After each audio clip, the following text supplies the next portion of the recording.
guys, welcome to this new video, Kubernetes for beginners. Today we are going to talk about cloud provider, right? Today we talk about Kubernetes cloud provider.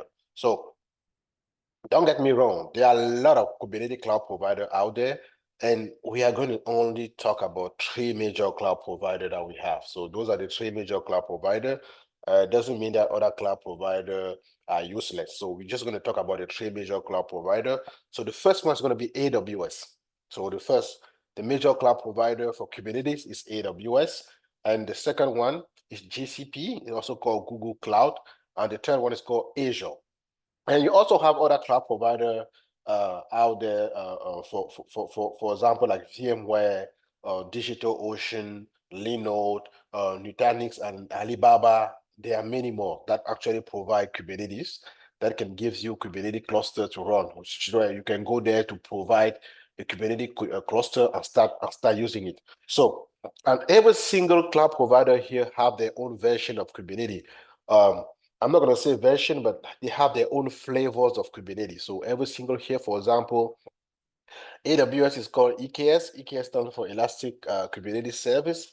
So the flavor, the Kubernetes flavor managed by AWS is called EKS. Then we have the other one for GCP, which is Google Cloud. That is called JKE. JKE stands for Kubernetes, Google Kubernetes Engine. And we have actually AKS, that's something called Azure Kubernetes Service. So these three cloud provider, they have their own flavors of Kubernetes.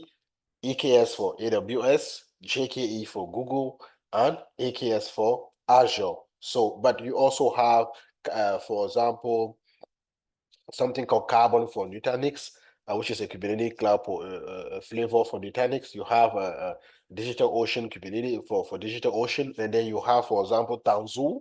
Tanzu, that's actually the one for VMware. So, but these are the major cloud providers so far.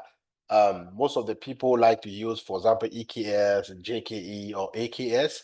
But and these are expensive, right? If you want to go cheap, for example, for your personal work, you can use DigitalOcean, you can use Linode, for example, you can use Nutanix because they are cheap. But when it comes to like enterprise solutions, most of the people like to go with either AWS, Azure, or Google Cloud with their version EKS, GKE, and AKS. Thank you. See you guys on the next video.